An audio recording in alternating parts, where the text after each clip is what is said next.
Hi, everyone. It's Allie Peters, Director of Marketing over at the Core Group. We're just going to give this one more minute for a few more people to sign on, but I want to be respectful of your time. So if you'll just bear with us for another minute, and then we'll get started. Thanks.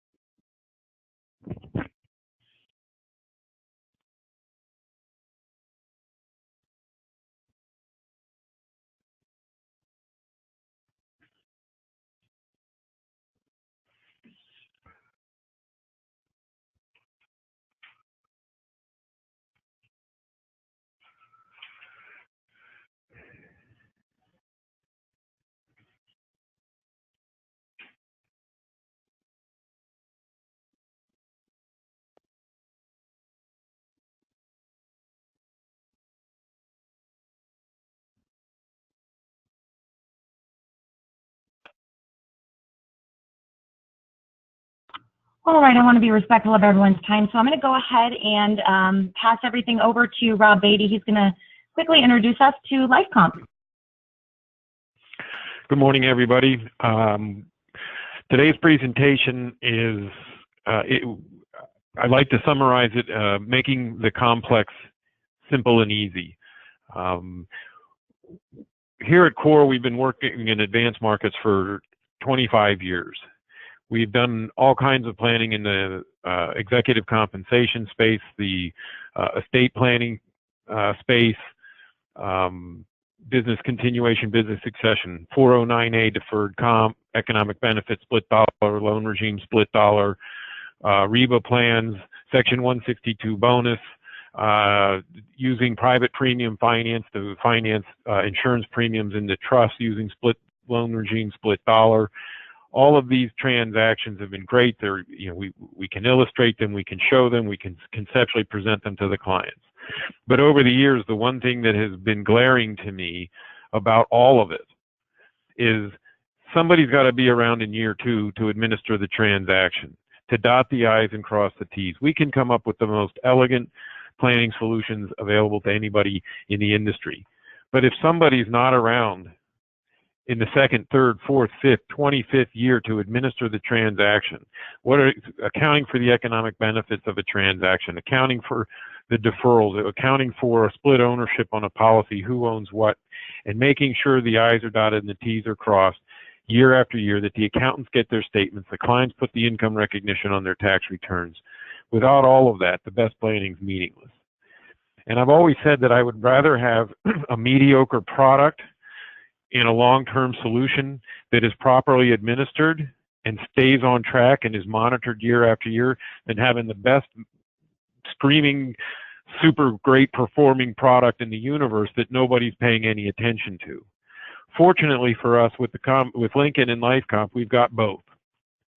We've got some of the best performing products in the industry, whether it's accumulation products, guaranteed death benefit products, whether it's variable, index, fixed, second to die, whatever product you want, Lincoln has one of the most well-rounded, high-performance product portfolios in the industry. And secondly, they have LifeComp. For me, LifeComp is it. It's the bomb when it comes to when it comes to any of the planning that I have mentioned, because it administers everything. It provides, everyone talks about, hey, let's pull an in-force ledger. They run in-force ledgers on an annual basis. They provide accounting to all the parties involved, the advisor, the client CPA, if the client says who to send it to, will provide the accounting on the transaction every single year. If there's a REBA plan and there's a crawl out on the vesting over 10 years in the REBA plan, they administer that crawl out and can do it over many lives. And it's all done and it's perfectly clear. And it keeps the transaction on course, well accounted for. Our presenter today is Susan Westbrook, and I'll let her comment, but I believe the IRS has looked at this system admirably and had made comments about they wish everyone was doing it this way with regards to the accounting and the record keeping. So for me, this combination of the phenomenal products and the administration system to back it up, guys, we don't have to do the administration year after year for our clients. I can't tell you how many spreadsheets I've written to administer split dollar arrangements or across their newest concept, the cross endorsed by sell arrangement. I've written spreadsheets to account for them for the processes we've done in the past. We paid $5,000 to a law firm to give us a prototype document because the carrier that brought us the concept wouldn't put any ink to paper to back it up. They have the documentation to support it. They do the accounting on it. We stopped talking about cross-endorsed buy-sell agreements because we didn't want to do the administration for the next 15 years. Now we can do it because LifeComp will do it. So with all that said, this is a phenomenal program. If you're in the small business market space, if you're in the estate planning market space, these guys have that back-end administration system. They make the complex simple. Susan Westbrook has been at LifeComp since the very beginning, since its inception. She's been with, she started off with Jefferson Pilot, and Jefferson Pilot is who pioneered this system. And then when Jefferson Pilot was bought by Lincoln, she came over to Lincoln. There is nobody in the world that knows this system better than Susan, and we're fortunate that she's giving us her time today to go through the system, the administration, the concepts in this presentation. Susan, thank you for joining us, and I'll turn the presentation over to you.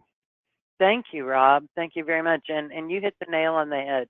The designs, these advanced planning designs, some of them have been around for a long time. Some of them were revisited in 2002 and 2003.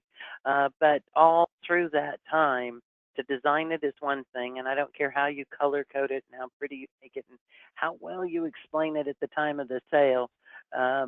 The attorney or accountant, someone, or in some cases the CFO, is going to be stuck with having to create a document that goes along with that. And as you mentioned, most home offices don't even want to give you a prototype or a sample document. Those, that do, you can take that specimen to an outside attorney, but in any case, you're dealing with an outside document. Track down signatures, make sure people sign what they're supposed to sign, and it says what it's supposed to say. And then even if you got that document and you got it all signed, the insurance company is not a party to the agreement, nor do they want to even, in many cases, even have a copy of that plan document in their files. That's something that is outside the policy administration, the standard administration that an insurance company does. And then finally, even if all that worked well, and no matter, how nice the illustration you left with them, just follow this every year, you will find that 3 accountants and 2 bookkeepers later, it wasn't kept up with properly. And that's what we found 35 years ago. We wrote a tremendous amount of split dollar business for our business owners when they, that was pre-401k, that was when they might have qualified plans, defined benefit qualified plans, but still the owners and the key people were maxed out on that. We chose a split dollar type approach for them. But what we found with those frustrations, you can design it, you can lay it out, you can look at it, but who's gonna prepare the document, and then who's gonna keep up with it? And when you're talking about small, closely held companies, I hate to say small, let's just go with closely held companies, you're talking that the accountant will generally be in the meeting at some point, and perhaps their attorney as well.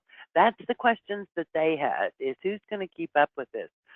And instead of saying, well, you just hold on to this ledger and use it, and what if we need to make changes? Well, just give me a call and I'll put something together. Instead of that, we decided 35 years ago, this is not working this way. We need to be able to spoon feed these people what they need, because as producers, you need to be able to make the sale, feel confident about the sale, feel confident that the documentation is done and the plan administration is being done, and then you can go and sell more business. And what we had found is that we were spending all of our time servicing the cases we had, just personally trying to get people back in balance. We said, there's got to be a better way. We got to build a better mousetrap. Illustrating it, yes, but having that illustration be not a duplicate of some other insurance company's illustration, but instead, let's talk to the accountants and attorneys and see how they'd like to see the presentation made, how it means the most for them, the supplemental pages of the illustration. And of course, times have changed a lot. In those 35 years, products have changed a lot, but we've expanded and changed and gone along with them. Brad mentioned that, Rob mentioned, I think, that LifeComp had been, excuse me, talked about with the IRS. In the split dollar rule changes in 2002, 2003, we did end up with the preliminary regs able to vamp our system to 4 fully compliant plans, compliant with the proposed regs, because our legals were inside and outside, felt like this is the way it's going to go down, and this is what we need to be prepared for. So within 100 days of proposed regs, we had revamped the system to have 4 fully compliant plans. We knew a lot of our businesses are still going to want equity split dollar, and some of them had non-equity split dollar, and that was fine, but they needed some reassurance to go along with it, and they needed plan design and documentation, as well as plan administration that went along with the new split dollar reg.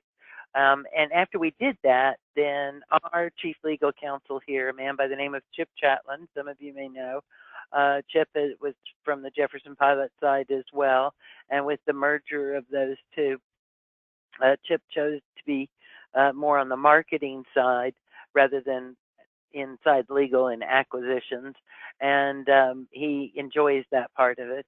He's actually one of the inventors listed on our LifeComp patent that Lincoln Financial holds. And Chip took our plan designs, if you will, and talked to the IRS split dollar council, I think Treasury split dollar task force that had come up with the proposed regs, and basically said, we read your regs and these are what we came up with. And one of the plans you'll see specifically was done just with 3 paragraphs in the preamble of the proposed regulation. So we wanted to see if we understood their paragraphs properly and that we showed them economically how that would flow in a life insurance policy. So they were glad to see that as well. As Chip explained to me, that the IRS does not give you the good housekeeping seal of approval. This is approved by IRS. But what they felt like did comply with the split dollar rules. So they were familiar with it. And unlike a lot of insurance companies, ours included, on their non-LifeComp business, many of those companies had no idea which of their policies were split dollar. They might have a collateral assignment, but that would be all that they had. And is that collateral assignment to a bank, or is it to the business for a equity split dollar arrangement? They didn't know, much less know where the employer stood at that point in time to know what regime they might want to go to. With our plans and the plans under administration, we knew exactly where all 800 plan sponsors stood. We knew what plan they had, what they had on their books, what the total value was. So we knew if they were in the money or not in the money, if they transitioned. And we made it very easy for them to transition by simply signing one new agreement. It canceled their prior split dollar agreement, and it fell within whatever plan design best suited them at the time. So we really found out that plan administration was critical, not just for the business owner and accountant and attorney, but also for Lincoln, that we were able to easily transition ours within the time limit given. So I want to cover with you today the 4 business plans that we have and where they might fit in the marketplace. I've already mentioned that LifeComp is patented. Lincoln holds the United States patent on the system. And really, LifeComp is a division of Lincoln National Life Insurance Company. Sometimes I get phone calls from people saying, I want to illustrate that LifeComp product. And it's not a product, it's a system to use Lincoln products in different ways, depending upon who your prospect is and what they're really trying to accomplish. And then within that, if you hit upon a design that does suit their needs, and sometimes those can be multiple needs, you'll see, then we will provide the full illustration, fill in the blank document that you will take at the time of the application that becomes a part of the policy and is inside the policy contract when you deliver it to your customer, and then that full plan administration. Our plans are sold exclusively by producers that have attended some special training and are considered to be LifeComp affiliates. It means they understand the different plan designs, they understand the plan administration, and you'll see that one part of that plan administration is going to involve you, but in a very good way. What we end up with today are 6 business plan or 6 overall plan designs, 4 in the business marketplace, and that's where I'm going to focus today. We do have 2 in the private estate planning arena, but for today, let's talk about our different business plans. And that's not to say that you can't do estate planning inside a business. You can, and you can use some of our agreements, and some of the arrangement are particularly well suited for that. But in our private estate planning and private value access, those are plans where we're talking about personal dollars, individuals with personal dollars, but have a large estate liquidity need. As I said, where people call me and say they want some of that LifeComp product illustrated. LifeComp has all the UL, IUL, and VUL products that Lincoln currently sells. There's a new product that was released just yesterday, and it's another IUL product, and it'll be combining some of the elements in a couple of those IUL products. Where we're in testing with that right now on our LifeComp illustration system as well. Basically, it's kind of a combination of the accumulator product, the Life Reserve Index UL accumulator product you see there, and the Wealth Advantage IUL product. And you'll notice on a couple of them we've highlighted or noted that there's an exact rider available for business market cases, and of course we're talking about LifeComp cases in that regard. And there's also something called SVE, Surrender Value Enhancement Endorsement, that's available on the Wealth Advantage IUL product. That happens to be the one that seems to be the most popular right now in both illustration and sales. But those 2 IUL products are being somewhat combined in the newer product, but those riders, those SVE, Surrender Value Enhancement Endorsement, and the exact riders are available on the new product as well as still on these existing products. Also available is an exact rider in the Asset Edge series. One of those exact riders is actually a return of premium rider, and it is available, a business case or any LifeComp case, but it comes with a lot of caveats. You know, it has its own minimum premium, and you must max fund it, and you can't miss a premium payment, and the rider stays on until the natural value of the policy exceeds the premiums paid, and then it will naturally drop off. But it does come with those caveats, and paying the premium is a big caveat, so they can't miss a premium payment and continue to have that exact rider. But if you are talking about a company where it is crucial that you be able to have them 100% collateralized, then that may be the product of choice with that particular rider. On the other hand, as I said, the Wealth Advantage IUL with the Surrender Value Enhancement Endorsement currently is our most popular product. That surrender value enhancement simply means we're waiving the surrender charge. So your accumulated value and your surrender value will be the same. And generally, if we're doing this plan for minimum insurance and maximum cash for accumulation, which often we are, then you are max funding it. Then the surrender value enhancement endorsement generally will provide somewhere between 75 and 85% surrender value year 1. And for most of our business owners, even if they're balance sheet sensitive, that's sufficient.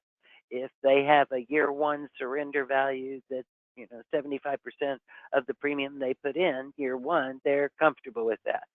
Whereas if they're balance sheet sensitive and you take cash off the balance sheet and you replace it with zero surrender value, that may not be acceptable. So we don't say use one product over the other. It's whatever you're comfortable with and whatever your client is comfortable with. Your prospect will help lead you along with what they might be comfortable with and what they're looking to accomplish. And a lot of times it's how they have to handle their business as books. But with these riders, and the reason I bring them up is that you can run across small businesses that have dollars set aside in the business that they cannot spend or they will not spend, they don't want to spend. And if that is the case, if you can reposition that asset and have it be at least partially collateralized, and in the meantime, the growth on that asset, instead of going back into the company, goes to the business owner personally outside the business or to those key executives, and that's what's helping to fund this executive benefit plan, then you're able to free up dollars that the employer would not ordinarily spend. But it's your choice which product you use, and any new products, obviously, that come down the pike that fit any one of our plan designs will be added to our system as well. As I mentioned, we have 4 overall business plans, and if there's one thing that it's not confusing, and it's not complicated, we have a lot of variations inside our designs. We have a lot of functionality we have built in over this 35 years at the request of our affiliates, but also at the request of their prospects of saying, what if we do this and can we do this? So inside each design, there's a lot of flexibility. And as with all these types of plan designs inside companies, they come with their own names: Dollar Flex, Duo Flex, Flex Key, and Exec Bonus. Don't commit those to memory because they do change from time to time. Instead, we're going to talk about the tax law each one of those is based upon, because that won't change. That's pretty well defined now. We are talking about businesses, whichever plan design we choose, we are talking about generally closely held companies. Small businesses, they're small maybe in the number of employees. They're certainly not small in revenue, as research has shown us, and I'm sure you guys have seen all of that. The types of business, they can run the gamut. The types of businesses that CEB Research does for Lincoln, and the ones that they tend to follow closely and survey every couple of years for us, 50% of those were either professional service companies, construction or contractor companies, other service-related companies, or retail trade. Well, that covers a lot of them. I've highlighted construction and retail trade because we see a great deal of that business. The construction company specifically, or the contractor, might have that money set aside that I mentioned to be used to reposition a corporate asset, and it's still in the corporate books. Then that is dollars that you wouldn't ordinarily have for them to spend. We're repositioning it. Retail trade, those are very often balance sheet sensitive companies. You might not think they are. You might think that it's an S corporation, that they're not leaving any money in the business, and that's not true. We have more S corporations under administration right now than C corporations, but they tend to be balance sheet sensitive S corporations, whether it be a construction company, whether it be a car dealership. They have business dollars, and they're not willing to spend those dollars as far as write a check and it leaves the books. But if you can use those dollars with the least impact to the business, then that is something that grabs their attention. One of the most interesting parts of the CEB research is the fact that they survey a group of employers, closely held company business owners, every 2 years. And in 2009, they asked them, what are your biggest pain points? What keeps you awake most at night when it comes to your business? And you can imagine in 2009, there were a lot of things. Poor sales, cash flow, and then it was competition and government regulation. In 2011, it was the same four, but in a little bit different order. In 2013, and still today, the number one is competition. And when you drill down into what they mean for competition, they don't mean as we might see a business owner talking about competition being if we sell blue widgets, it's other blue widget makers outprice us or whatever. That's not the competition they're talking about. They're talking about competition to retain, recruit, and reward their key people. They have a younger generation coming into the marketplace now. They know their key executives have got to be the one to train this new labor force, but they also know that the new ones coming in, the best ones, a big part of what they look at and are recruited by different companies, a big part of what they look at is their benefit packages. They're way more involved in their 401ks than my generation ever was. They're very much interested in how many benefits they'll get to go along with it. So small business owners, when they're talking about competition, they're talking about competition to retain the good ones they have and to recruit new ones coming into the marketplace. And also, they're coming around to saying, you know, if we do lose one of these people to death prematurely, one of our key people, then this company is going to be economically affected by that too. So key man insurance for them is making a big comeback as well. So if we can provide benefits to both sides, the employer and the employee, then it's a win-win. Since 2008, these closely held business owners remain cautiously optimistic, and probably that's the world we're going to live in now. I don't know that we'll ever get to 2007 levels before where it was fast and loose with the money in the business. They had to get lean and remain lean, and they want little or no risk. And they're optimistic about things in the business, but they may not be willing to spend the dollars, but they might reposition the dollars. And as I mentioned, in Key Man Insurance, pure Key Man Insurance is making a comeback because these employers are thinking these key executives are the ones that need to train the new labor force coming in.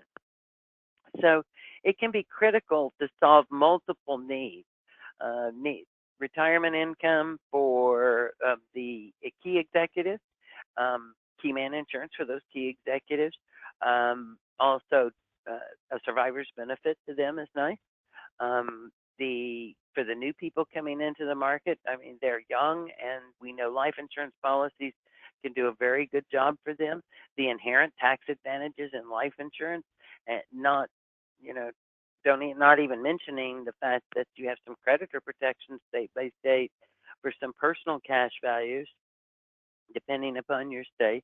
So, you know, all these things have continued to play a role, and business owners like a plan where they're in charge. They can decide who they cover, with what rate they cover, and what design they cover them with that goes along with their business.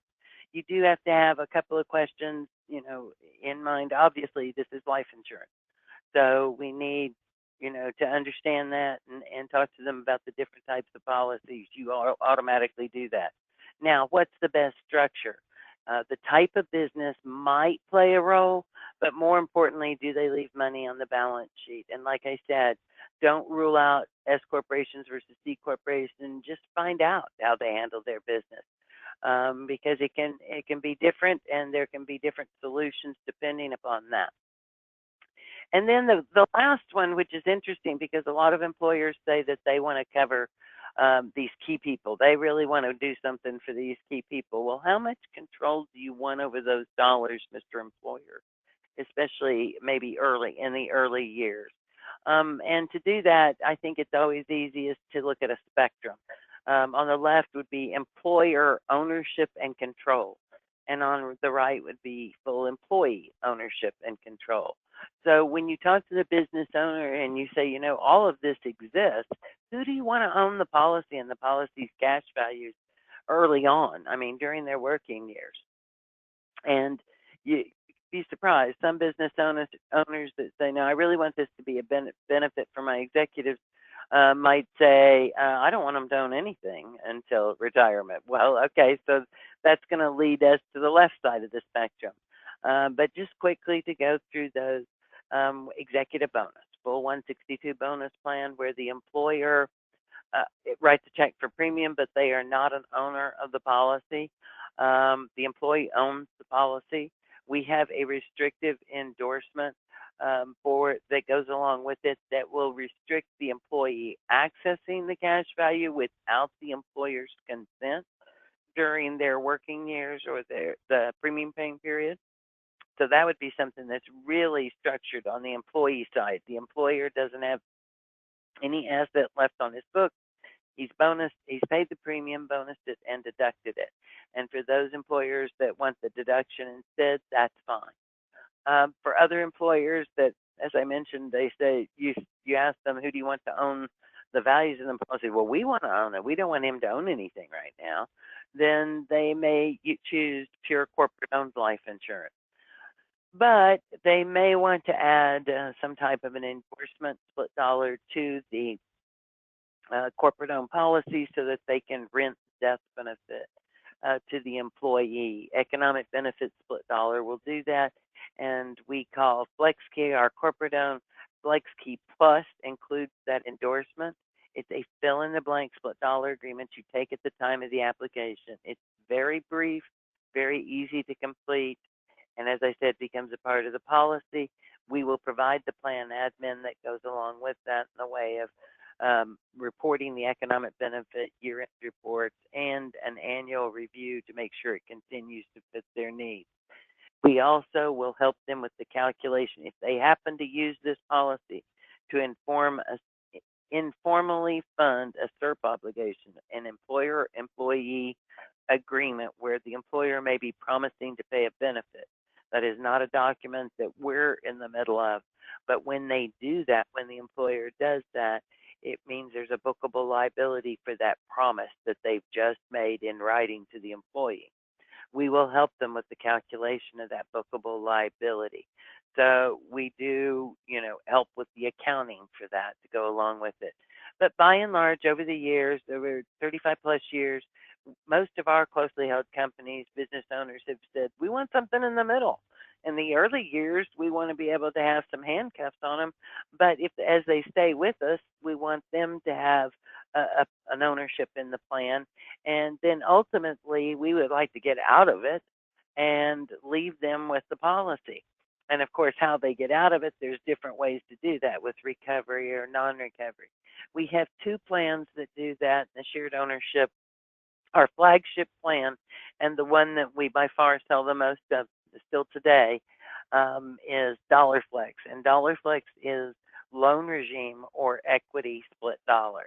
And while we were shocked with the pre-regs, the preliminary regs, and we went through 98 pages of that, what it's turned out to be is quite nice because you don't have a real difference in the economic benefit rates like you see. In our loan regime split dollar, you're talking about the loan interest.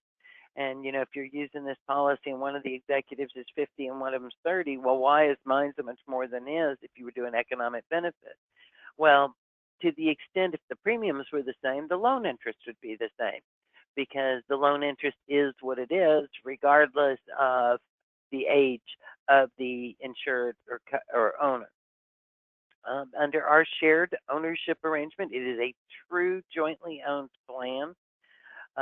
It allows the employer to have an ownership position from day one, which allows the owner to be able to book a quality asset. It is fully compliant. All of our plan designs are fully compliant with those Treasury regs, as I mentioned. And in that shared ownership arrangement, it looks like this. In this particular case, USA Widgets and the key executive are going to co-own the policy. But as you can see from that schematic, the business is going to write a check for the premium. That premium, under the current tax law, is considered a loan to the employee. But the employer can keep that loaned premium on their books as an asset. And depending upon how much cash value you build into the surrender value of the policy, depending upon how balance sheet sensitive they are, that can make a big difference. So if you were to write a check for $40,000 of premium and you were able to keep $33,000 on your books as pure surrender value, then that's something that interests those business owners who would not be interested in bonusing $40,000 and having it leave the books. Under our loan regime split dollar, we use the blended applicable federal rate. And the reason we do that is because we are not talking about single premium policies, so we can't lock in a rate. And also, we can use the blended rate because it's the cheapest, and we have an administration system that will handle the loan interest. And by handling it, we send it directly to the employer on a monthly basis what they should debit and credit. And by doing so, they're always in balance. Employers really come to rely on these plans. It is a simple fill-in-the-blank document that becomes a part of the policy file. And as I said, a copy of it is in the policy and becomes a part of the policy. And this helps you a lot when a couple of years down the road, when the next person comes in with the newest flavor of the month product. But do you have a life comp plan? They really understand, these employer sponsors really understand they have a life comp plan. There's not as much focus on what product was this, and they're going to get their annual statement from Lincoln like they normally do. But we're spoon feeding them on a monthly basis what their entries are, what their accountant needs, fiscal year end reports, equity reports as to who owns what at every point in time. And then once a year, we will send to you what we call a reevaluation and a reproposal, and you will sit down with them and say, here's where you're at based upon the actual cash value in the policy and all of the design that you had set up for each of these people. And here's what you need to do to get back to that objective if you are off objective. It also gives them the perfect opportunity to come back to you and say, well, what if I want to do this and what if I want to do that? And we run all of those in-force illustrations for you, understanding that they are subject to this joint ownership agreement and what we're trying to accomplish. So objectives will change. The document, I said, is taken at the time of the application, but it's not carved in stone. There may come a time that you need to split the death benefit differently, so you may need a new joint ownership agreement. That's easily done, and we'll run the illustration that goes along with that, the in-force illustration, and that becomes what we administer to. I mentioned variations inside each of our plan designs. Here we go for dollar flex, what the variations are. Perhaps you're using it for estate planning rather than for accumulation. We have one for majority shareholders and one for non-majority shareholders. So those three different types of designs within Dollar Flex are done for estate planning. As I just mentioned and went through with you, here are our services that we provide, and here's our administrative fee. So if you had one employer just wanted a policy on himself using the Dollar Flex arrangement, the administrative fee would be $325 first year fee and $100 a year after that. And it's structured down the more people you have. It is a deductible accounting expense payable to life comp, and it is, as I said, deductible, and it is an agreement between the employer and life comp. And we will send out those accounting memorandums. We will send their accountants a fiscal year end report, and at any point in time, they can get an equity report that says here is who owns what part of the policy in both cash value and death benefit. We give the employer online access to that, as well as you, the affiliate, or Rob and Core have access to that as well. And then just to hit on the last of the plans is just DuoFlex, and it was the one that we put together based upon 3 paragraphs in the proposed and final regs. And basically it's this: for companies that cannot do a loan regime because of the word loan, and that mainly would be companies with Sarbanes-Oxley that they must follow, or I think there's something in a couple of the charitable organizations in certain states can't quote unquote loan money.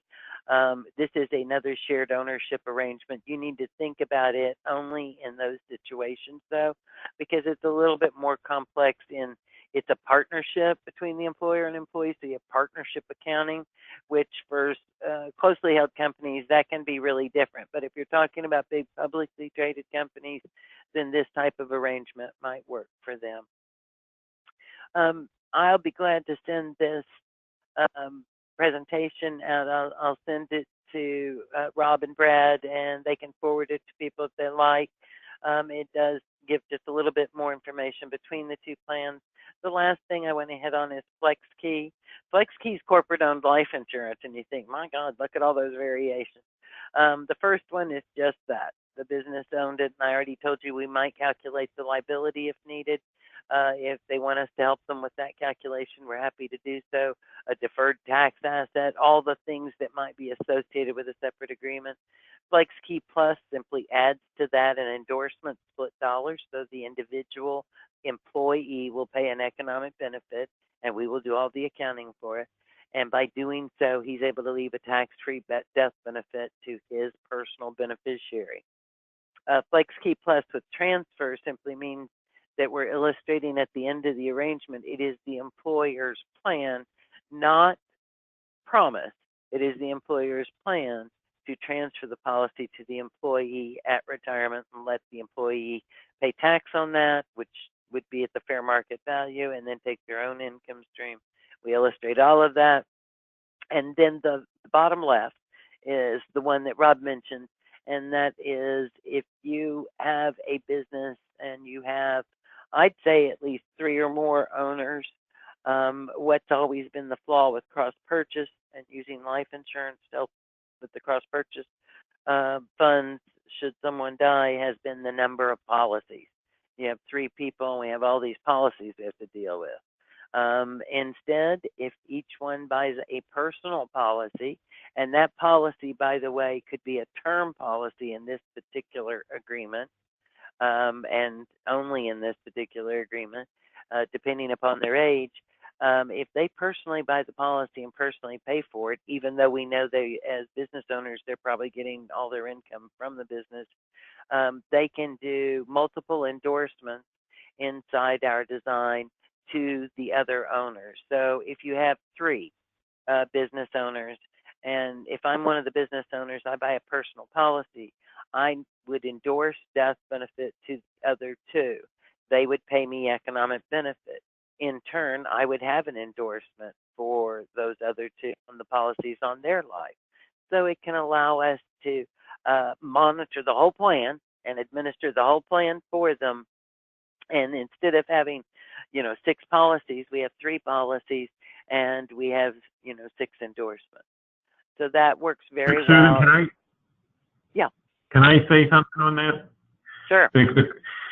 For those of you familiar with the John Hancock process, that's the equivalent of the cross-endorsed buy-sell arrangement at John Hancock. I think for businesses that are cash cows where the business owner needs to start funding the max accumulation for themselves for supplemental retirement income, as well as provide, they want to do a cross-purchase arrangement because of the tax-favored benefits of the capital gains treatment, step up in basis at death of one of the owners, for every reason that you would do a cross-endorsed agreement, plus they're looking to build up supplemental retirement income in an overfunded cash value life insurance policy. That FlexKey CP / cross-endorsed buy-sell arrangement is one of the best